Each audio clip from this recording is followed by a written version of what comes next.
My husband stole the house from our daughter that he gave her after we separated. Now she is forced to live with me. When I married Jack, I never thought I'd end up here, telling the world about how my husband stole a house from our daughter. I mean, who does that? But let me back up a bit. It all started about 5 years ago when our marriage finally crumbled under the weight of Jack's lies and deceit. Jack and I had been married for 25 years.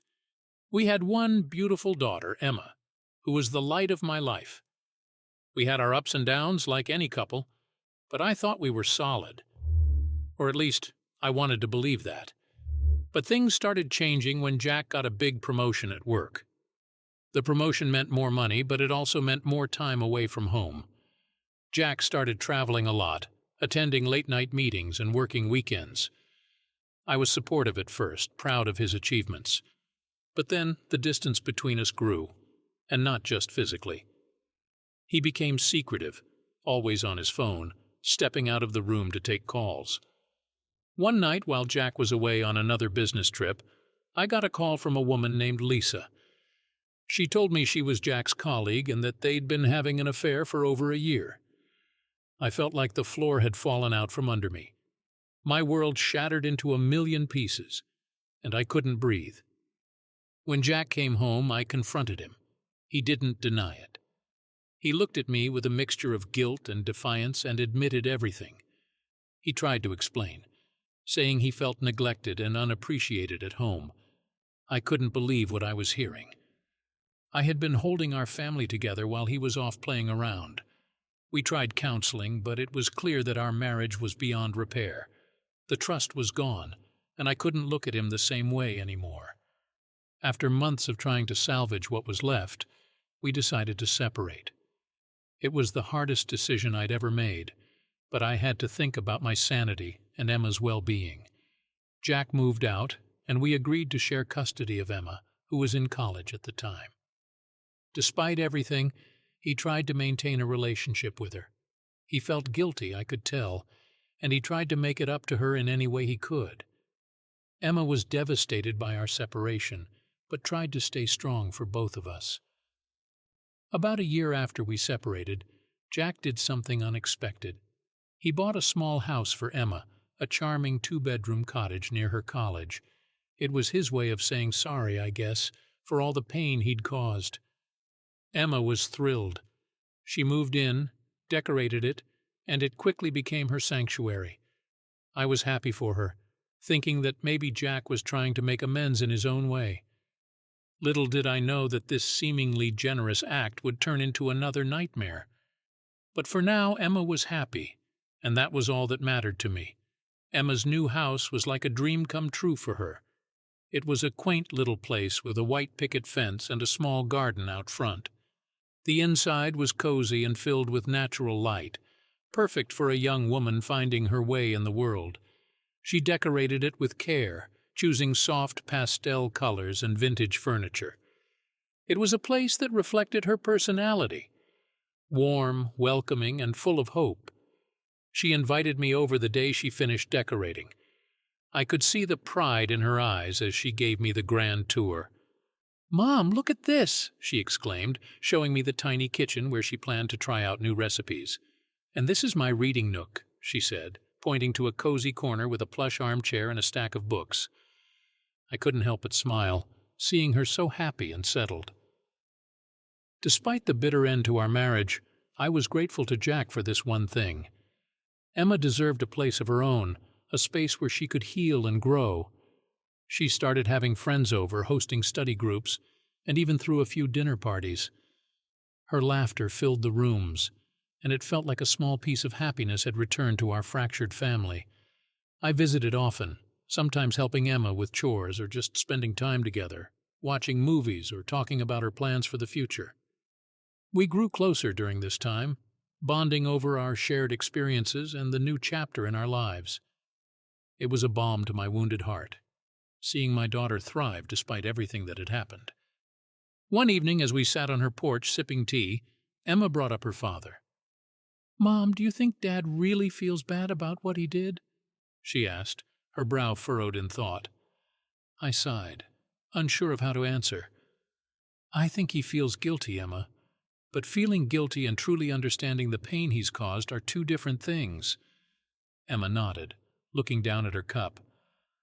I just want to believe that he's trying to be better. Maybe this house is his way of making amends. I reached out and squeezed her hand. Maybe it is. But remember, Emma, actions speak louder than words. It's okay to appreciate this gift, but don't let it cloud your judgment.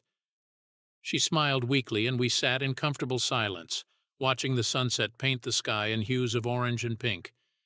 For a while it felt like we were healing, slowly but surely. But life has a way of throwing curveballs when you least expect it. Just when I thought we were finding our new normal, the storm clouds started gathering again. It began with a letter that arrived one cold, dreary morning. Emma called me, her voice shaking. "Mom, I just got a letter from Dad's lawyer. He says the house isn't mine anymore." I felt a chill run down my spine. "What do you mean? That house was a gift." "I don't know," Emma replied, her voice breaking. "The letter says something about a mistake in the paperwork and that the house legally belongs to Dad. He wants me to move out." I couldn't believe what I was hearing. Jack had gifted the house to Emma, and now he was taking it back? The anger and betrayal I felt during our separation came rushing back, this time even more intense.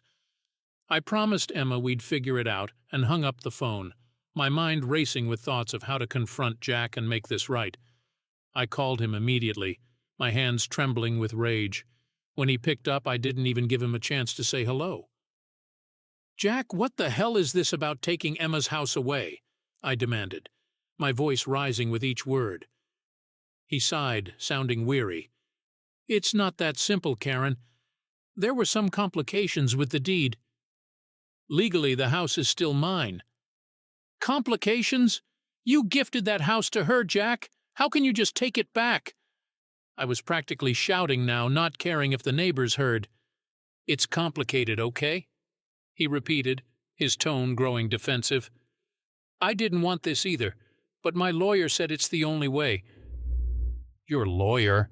I spat. "This is about more than just legalities, Jack. This is about our daughter. How could you do this to her?"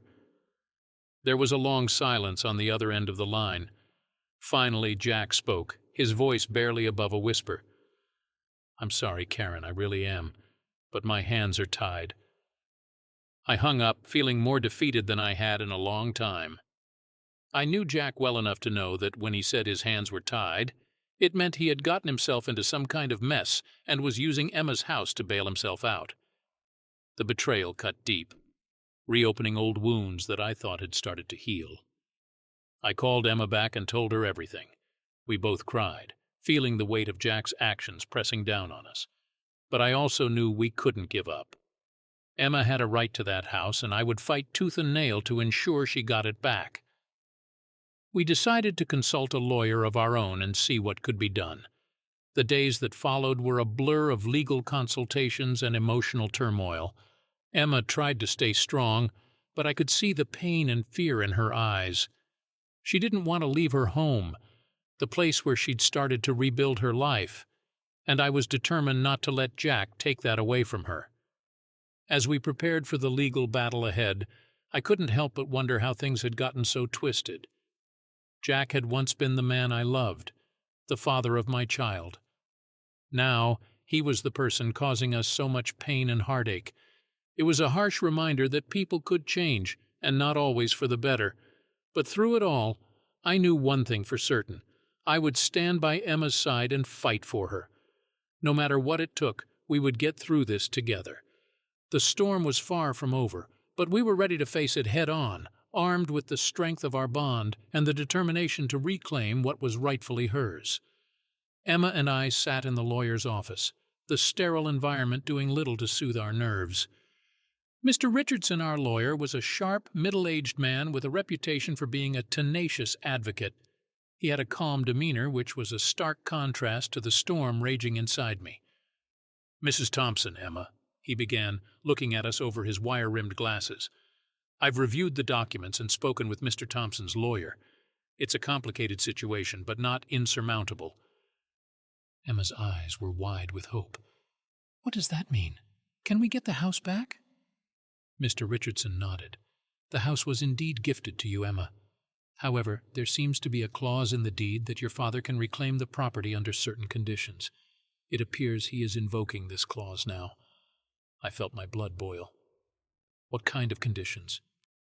Mr. Richardson sighed. Typically, such clauses are used in cases where the recipient is unable to maintain the property or if the gift was conditional on certain behaviors or events. From what I can see, this clause is vaguely worded, which complicates things. Emma looked stricken. So he can just take it back? Just like that? Not necessarily, Mr. Richardson said, holding up a hand to calm her. We can contest this. The vagueness of the clause works in our favor, as we can argue that it's not enforceable. We'll need to gather evidence, build a strong case, and potentially take this to court. I nodded, my resolve hardening. We'll do whatever it takes. This isn't just about a house, it's about justice for Emma. Over the next few weeks, we threw ourselves into preparing for the legal battle. Emma and I spent countless hours combing through documents, gathering evidence of Jack's intentions when he gifted the house and building our case. It was exhausting and emotionally draining, but we were united in our determination. During this time, Jack's true nature began to reveal itself even more. He avoided our calls and messages, hiding behind his lawyer. Emma was devastated by his betrayal. This wasn't just about a house. It was about her father's broken promises and shattered trust. One evening, Emma and I were sitting in the living room surrounded by stacks of papers and legal documents. She looked up at me, her eyes filled with tears. "Mom, do you think Dad ever really cared about me? Or was it all just a lie?" My heart broke for her. "Oh, sweetie, of course he cared about you. He still does, in his own messed-up way. But sometimes people get so caught up in their own problems that they forget what's truly important. Your father has made some terrible choices, but that doesn't mean you weren't important to him." Emma nodded, wiping her tears. "I just don't understand how he could do this. How he could hurt us so much." "I wish I had an answer for you," I said, pulling her into a hug. "But I promise you we will get through this. We'll fight for what's right, and we won't let him take away your home." As the weeks turned into months, the tension grew. We had our first court hearing, where Mr. Richardson presented our case with compelling arguments. Jack's lawyer countered with technicalities and legal jargon, trying to paint a picture of misunderstanding and miscommunication. The courtroom was a cold, intimidating place, and facing Jack again after all this time was harder than I had imagined. He looked older, more worn out, but there was still a stubborn glint in his eyes. It was clear that he was determined to win, no matter the cost. Outside the courtroom, Emma and I tried to stay positive, but the stress was taking its toll. Emma struggled with her studies, and I found it hard to concentrate at work. Our lives revolved around the legal battle, and it felt like we were living in a never-ending nightmare. One evening, as we were preparing for another court session, Emma's phone buzzed. She glanced at it and frowned. "It's Dad," she said, her voice trembling. "He wants to meet." I felt a surge of anger. "What for? He hasn't said a word to us in months, and now he wants to meet?" "I don't know," Emma said, her eyes filled with uncertainty. "But maybe he wants to talk things out?" Against my better judgment, I agreed to let her meet him. I didn't trust Jack, but I couldn't stand in the way if Emma wanted to hear him out. We arranged to meet at a neutral location, a small CAF GC downtown. The air was thick with tension as we walked into the CAF GC. Jack was already there, sitting at a corner table, looking uncomfortable. Emma and I sat down across from him, the silence stretching awkwardly. Jack cleared his throat, looking at Emma. "Thank you for meeting me. I wanted to explain about the house." Emma's expression was a mix of anger and hurt. "Explain, Dad. You took my home away. What is there to explain?" Jack sighed, running a hand through his hair. "Emma, I never wanted to hurt you, but there are things you don't know. Financial issues, debts. I made some bad investments, and I'm in a lot of trouble. The house was supposed to be a safeguard, a way to secure some assets in case things went south." I felt my anger rising. So you used your daughter as collateral. How could you, Jack? She's your child, not a pawn in your financial games. Jack looked pained. I know, Karen. I messed up, but I'm trying to fix it. I thought if I could get the house back, sell it, and settle some debts, maybe I could start over. Emma shook her head, tears streaming down her face. You didn't think about me at all, did you? This house was my home, Dad. You took it away without even talking to me. Jack reached out, but Emma recoiled. I'm sorry, Emma, I really am. But I can't change what I've done. I just want to make things right. I stood up, my hands trembling with fury. Making things right would be giving Emma back her house, Jack, not selling it off to cover your mistakes. Jack looked defeated, but there was a hint of determination in his eyes. I'll talk to my lawyer. Maybe we can work something out. As we left the CAF GC, I couldn't shake the feeling that Jack's remorse was too little, too late. The damage was done, and no amount of apologies could erase the pain he'd caused. But for Emma's sake, I hoped we could find a resolution that would allow her to move forward and reclaim her home. The fight was far from over, but we were ready to face whatever came next, armed with the knowledge that we were in this together. Emma and I had become a formidable team, and no matter what Jack threw our way, we would stand strong and fight for what was rightfully hers. Despite Jack's promises, weeks passed without any resolution. His lawyer continued to stall, and it became clear that Jack's remorse wasn't enough to sway the legal battle in our favor. Emma was losing hope, and I was growing more frustrated with each passing day. Then, one chilly November morning, Emma received a final notice to vacate the house. The court had ruled in Jack's favor, at least temporarily, pending further review. Emma was devastated, and I felt like the ground had been ripped out from under us. "Mom, what are we going to do?" Emma asked, tears streaming down her face as she held the eviction notice in her trembling hands. I pulled her into a tight hug, my heart breaking for her. "We'll figure it out, sweetheart. You can stay with me for now. We'll find a way to fight this." Packing up Emma's house was one of the hardest things I'd ever done. Each box we filled was a painful reminder of the life she was being forced to leave behind. Her dreams, her independence, her sense of security, all taken away because of Jack's selfish decisions. Emma moved back into my apartment, a modest two-bedroom place that suddenly felt very cramped. We did our best to make it work, rearranging furniture and trying to create a space that felt like home. But the strain of the situation was palpable. Living together again brought its own set of challenges. Emma was used to her independence, and I had grown accustomed to my own routine. Now we were forced to navigate the delicate balance of sharing a space while dealing with the emotional fallout of Jack's betrayal. One evening, after a particularly tense day, Emma and I sat down for a heart-to-heart.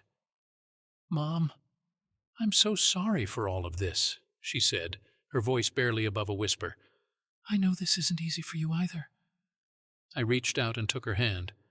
"Emma, you have nothing to apologize for. This isn't your fault. We're in this together, and we'll get through it." Emma nodded, her eyes filled with gratitude. "I just feel so lost, Mom. I had my own place, my own life. Now it feels like everything's falling apart." I squeezed her hand, trying to offer some comfort. "I know it feels that way now, but we have each other. We'll figure this out, one step at a time." In the days that followed, we found a new rhythm. We cooked meals together, shared stories, and tried to find moments of laughter amidst the chaos. It wasn't perfect, but it was a start. We were rebuilding our lives, brick by brick, determined not to let Jack's actions define us. One afternoon, as we were sorting through some of Emma's belongings, she found an old photo album. We sat down on the living room floor, flipping through the pages and reminiscing about happier times. There were pictures of Emma as a baby, her first day of school, family vacations, memories that seemed like a lifetime ago. "Do you remember this?" Emma asked, pointing to a photo of us at the beach, smiling and carefree. I smiled, a wave of nostalgia washing over me. "I do. That was a good day. Emma leaned her head on my shoulder. I miss those days, Mom, when everything was simpler. I wrapped my arm around her, holding her close. Me too, sweetheart. But we can't go back. We can only move forward and make new memories. Emma nodded, her eyes filled with determination. You're right, and we'll do it together. As we closed the photo album, I felt a renewed sense of hope. We had faced so much already, but we were still standing. We were stronger than we realized, and no matter what challenges lay ahead, we would face them together. The days turned into weeks, and slowly but surely, we began to find a new sense of normalcy. Emma started focusing on her studies again, determined to finish her degree and build a future for herself. I continued to support her, offering a shoulder to lean on and a listening ear whenever she needed it. One evening, as we were having dinner, Emma looked at me with a thoughtful expression. Mom, I've been thinking, maybe this is a chance for a fresh start. Maybe losing the house isn't the end of the world. I looked at her, surprised by her sudden shift in perspective. What do you mean? Emma took a deep breath, gathering her thoughts. I mean, maybe it's time to let go of the past and focus on the future. I love that house, but it doesn't define who I am. I can create a new home, a new life, and move forward. I felt a swell of pride for my daughter. She had been through so much, yet here she was, finding strength and resilience in the face of adversity. Emma, I'm so proud of you. You're right. This is a chance for a new beginning. We toasted to new beginnings that night, feeling a sense of solidarity and hope. The road ahead was still uncertain, but we were ready to face whatever came our way. We had each other, and that was enough. Just when we thought things were settling down, life threw us another curveball. One afternoon there was a knock on the door. I opened it to find Jack standing there, looking haggard and desperate. Karen, I need to talk to you, he said, his voice pleading. I felt a surge of anger, but also a pang of pity. Jack had made so many mistakes, but there was still a part of me that remembered the man I had once loved. What is it, Jack? He looked around nervously before stepping inside. I need your help. I've made a mess of things, and I don't know what to do. I crossed my arms, my patience wearing thin. You think? You've put us through hell, Jack. Why should I help you now? He looked down, shame etched across his face. Because I'm at the end of my rope. I've lost everything, Karen. The debts, the bad investments, it's all spiraled out of control.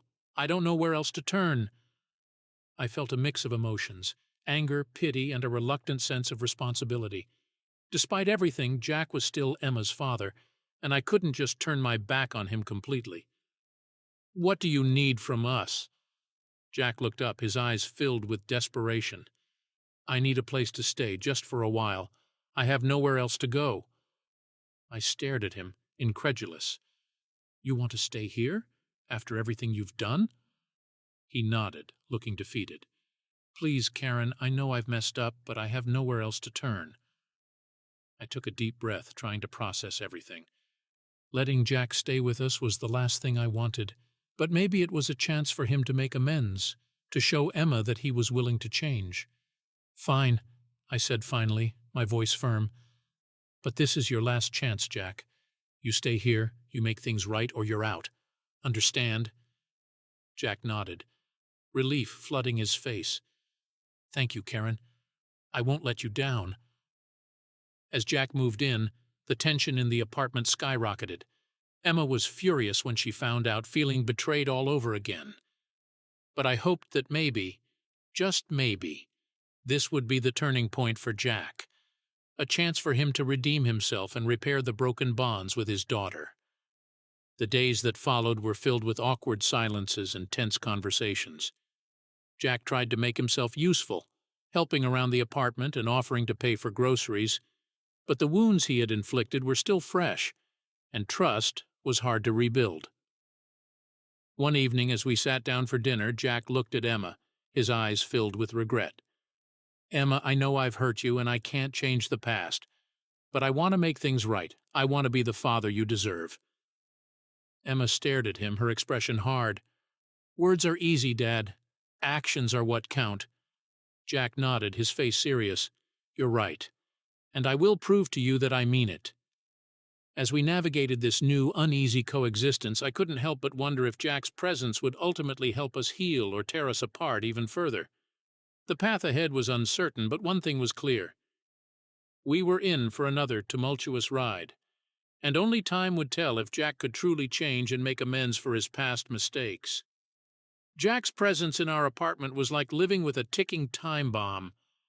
Every step he took, every word he said felt loaded with potential for disaster. Emma and I tried to maintain our routine, but it was impossible to ignore the tension that hung in the air like a dark cloud. Emma, understandably, found it hardest to cope. The wounds from Jack's betrayal were still raw, and having him so close only reopened them. She avoided him as much as possible, spending long hours at the library or at friends' places, coming home late and slipping quietly into her room. I could see the strain on her face, the weariness in her eyes, and it broke my heart. Jack, for his part, tried to make amends in his clumsy, awkward way. He cleaned the apartment, cooked dinners, and even offered to help Emma with her studies. But his efforts often felt like too little, too late. Emma's trust was shattered, and it would take more than a few good deeds to rebuild it.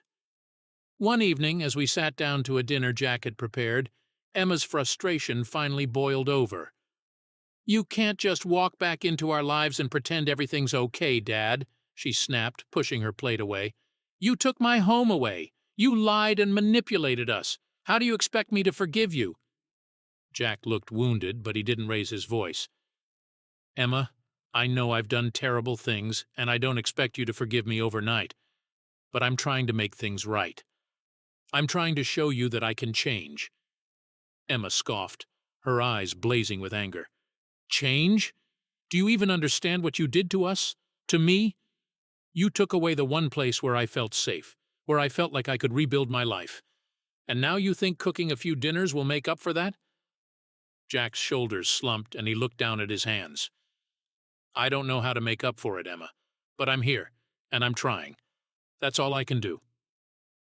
Emma stood up abruptly, her chair scraping loudly against the floor. "Well, it's not enough, and I don't know if it ever will be." She stormed out of the apartment, slamming the door behind her. The sound echoed through the small space, leaving a heavy silence in its wake. Jack looked devastated, and I felt a mix of sadness and frustration. "Jack," I said quietly, "she's right. You can't just expect everything to be okay because you're trying now. It's going to take time and a lot more effort to even begin to heal these wounds." He nodded, tears welling up in his eyes. "I know, Karen. I don't know what else to do." I sighed, feeling exhausted by it all. "Just keep trying, and give her space when she needs it. This isn't going to be easy for any of us." The days dragged on, each one filled with a tense mix of awkwardness and unresolved emotions. Jack continued to try, but his efforts often felt misplaced. He would buy Emma small gifts, which she refused to accept, or offer to help with things she clearly preferred to handle on her own. The chasm between them seemed to grow wider with each passing day. One evening, after another strained dinner, I decided to have a serious talk with Jack. We sat in the living room, the weight of the situation pressing down on us. "Jack," I began, choosing my words carefully, "you can't keep trying to fix things with quick gestures. Emma needs to see real lasting change. She needs to know that you're committed to being a better father, not just for a few weeks but for the long haul." He looked at me, his eyes filled with a mixture of sadness and determination. "I know, Karen. But how do I show her that? What can I do?" I thought for a moment. "Start by being honest with her. Tell her the whole truth about why you took the house back, and then prove to her that you're willing to work on yourself. Get help if you need it. Show her through your actions that you're committed to making amends." Jack nodded slowly. "I'll do that. I just hope it's not too late." The next day, Jack sat down with Emma and laid everything out. He told her about the debts, the bad investments, and his desperation. He apologized genuinely for the pain he had caused, acknowledging the depth of his mistakes. It was a painful conversation, filled with tears and raw emotions, but it was a necessary first step. Emma listened, her face a mix of anger, hurt, and something else, maybe a glimmer of understanding. She didn't forgive him right away, but she agreed to give him a chance to prove himself. It was a small victory, but it felt monumental. Over the following weeks, Jack took real steps to change. He joined a support group for people struggling with financial issues and started seeing a therapist. He continued to help around the apartment, but now his efforts felt more sincere, more grounded in his genuine desire to make things right. Slowly, very slowly, the tension began to ease. Emma and Jack started having small, tentative conversations, finding common ground in their shared interests. It wasn't easy, and there were still plenty of rough patches, but it felt like progress. One evening, as we sat together in the living room, Emma looked at her father and said, "I don't know if I'll ever fully trust you again, Dad, but I appreciate that you're trying, and maybe in time we can rebuild something." Jack nodded, his eyes filled with gratitude. "Thank you, Emma. That means more to me than you know." As I watched them, I felt a sense of hope. We had a long way to go, but we were finally moving in the right direction. The journey was far from over, but at least we were on it together. Just when it seemed like we were finding our footing, an unexpected ally stepped into the picture. My best friend Lisa, who had been a constant source of support throughout this ordeal, revealed something that took us all by surprise. One afternoon, Lisa came over for coffee. We sat at the kitchen table, catching up on life. "Karen, there's something I've been meaning to tell you," she said, her tone serious. I looked at her, curious. "What is it?" Lisa took a deep breath. "I found out some information about Jack's investments and his financial troubles. It turns out there's more to the story than he knows." My heart raced. "What do you mean?" "One of Jack's business partners was involved in some shady dealings. He was siphoning money and hiding it in offshore accounts. Jack's investments weren't just bad luck, they were part of a larger scam." I stared at her, stunned. "Are you serious?" Lisa nodded. "I have some contacts in the financial world. I've been digging around and I found evidence that proves it. If we can bring this to light, it could change everything." I felt a surge of hope. This could help us get the house back for Emma. "Exactly," Lisa said, her eyes shining with determination. "We can use this to turn the tables on Jack's lawyer and clear his debts." When I shared the news with Jack and Emma, they were both shocked. Jack looked relieved, as if a huge weight had been lifted off his shoulders. "This could be our chance to start over," he said, his voice filled with hope. With Lisa's help, we gathered all the evidence and prepared to take on Jack's corrupt business partner. It was a risky move, but we had nothing to lose. The truth was on our side, and we were ready to fight for justice.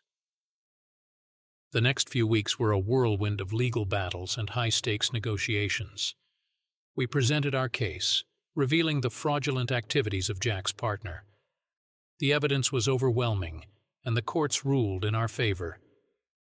Jack's debts were cleared, and the house was officially returned to Emma. The day we moved Emma back into her home was filled with tears of joy and relief. It felt like a new beginning, a chance to rebuild our lives on solid ground. Jack's transformation, combined with the truth coming to light, had given us a fresh start. As we settled back into a sense of normalcy, I couldn't help but reflect on how far we had come. We had faced betrayal, heartbreak, and seemingly insurmountable obstacles, but we had emerged stronger and more united. The road ahead was still uncertain, but I knew that with Emma, Jack, and our newfound ally Lisa by our side, we could face whatever came our way. Our journey was far from over, but we were ready to embrace the future with hope and determination. Together, we had weathered the storm and come out the other side, ready to build a brighter tomorrow. Our lives began to stabilize after Emma moved back into her house. It wasn't perfect, but the suffocating tension had lifted, and there was a cautious sense of optimism in the air. Jack continued to work on himself, attending therapy and rebuilding his relationship with Emma. Progress was slow, but it was real. One Saturday afternoon, Lisa invited us over to her place for a small get-together. We hadn't seen much of her since the legal victory, and it felt like the perfect opportunity to relax and celebrate with someone who had been a rock for us during the chaos. Lisa greeted us at the door, her smile warm and welcoming. "I've got some great news to share," she said, leading us into her cozy living room. "But first, let's have some coffee and catch up." We settled in, and as we chatted, the atmosphere was light and filled with laughter. For the first time in a long while, it felt like we could breathe easy. After a while, Lisa leaned forward, her eyes sparkling with excitement. "Karen, Emma, Jack, there's something you need to know. I've been working on a little project in the background." She paused for dramatic effect, her grin widening. "I've found a way to help Jack rebuild his finances, legally and ethically." Jack looked at her, surprised. "Lisa, you've already done so much. What more could you possibly do?" She chuckled. "Well, let's just say I have a few more connections up my sleeve. I've partnered with a reputable financial advisor who's willing to take on Jack's case pro bono. They're going to help you invest wisely and rebuild your portfolio." Emma's eyes lit up. "Lisa, that's amazing. Thank you so much. This means everything to us." Lisa waved her hand dismissively. "Oh, it's nothing. You're family to me, and family helps each other out. Besides, I couldn't just sit back and watch after everything you've been through." Tears of gratitude welled up in my eyes. "Lisa, we can't thank you enough. You've been our guardian angel through all of this." She smiled, reaching out to squeeze my hand. "Just promise me you'll take this second chance and make the most of it. You all deserve happiness and peace."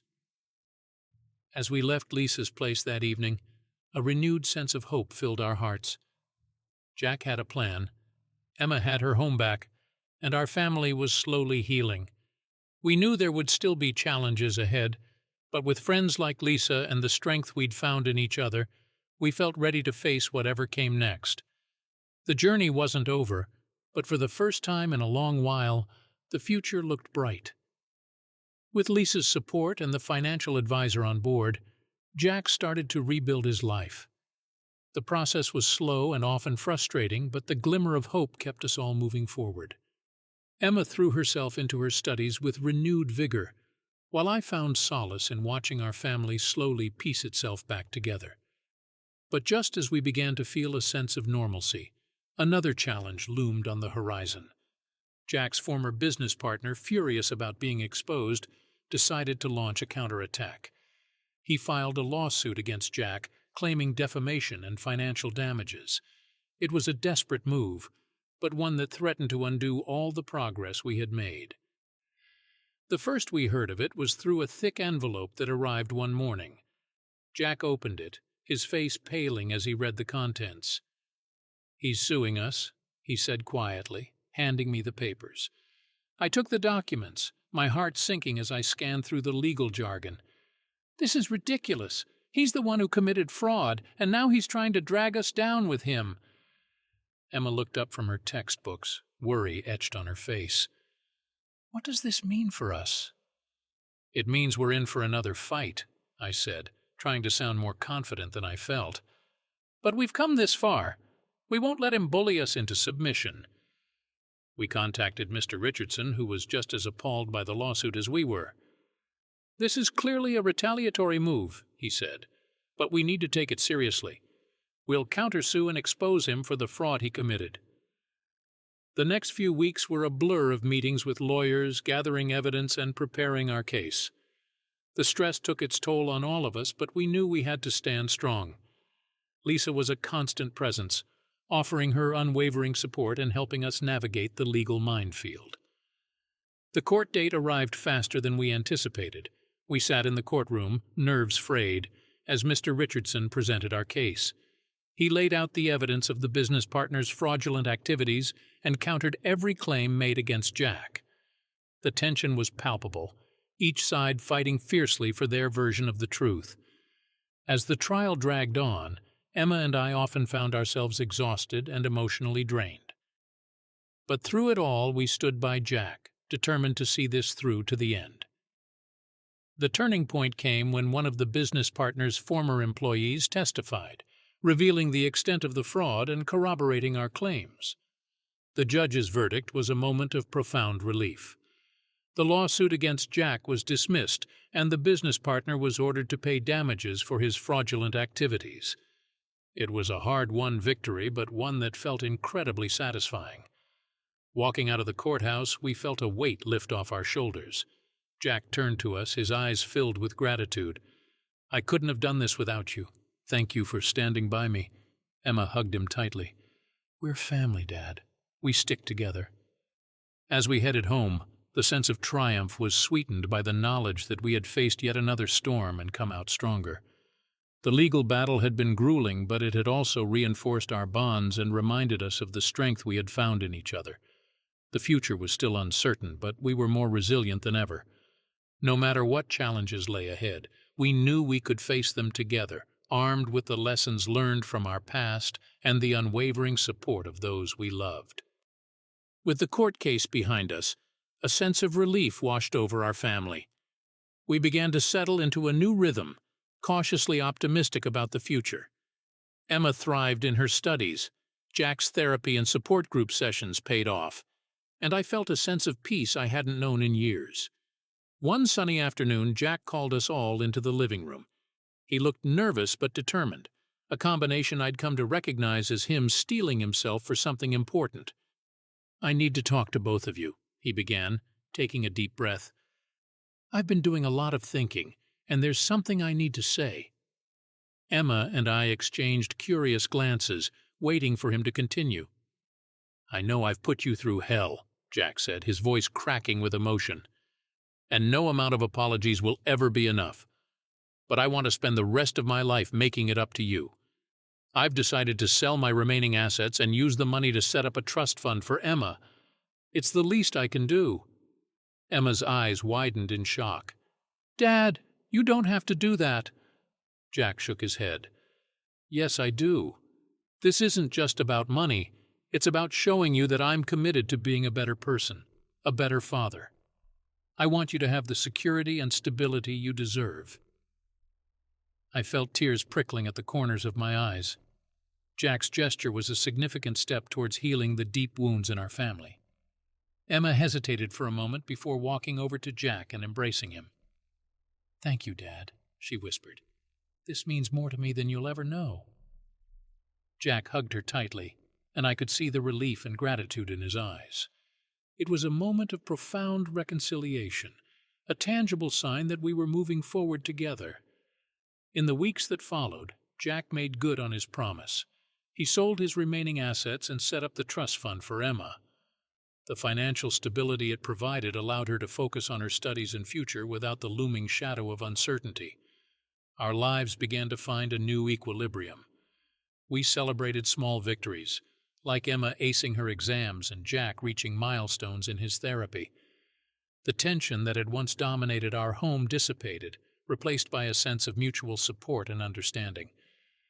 One evening, as we sat together for dinner, Emma looked around the table, a soft smile on her face. "You know, despite everything we've been through, I wouldn't trade this for anything.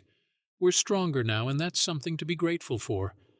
Jack and I nodded in agreement, feeling the truth of her words.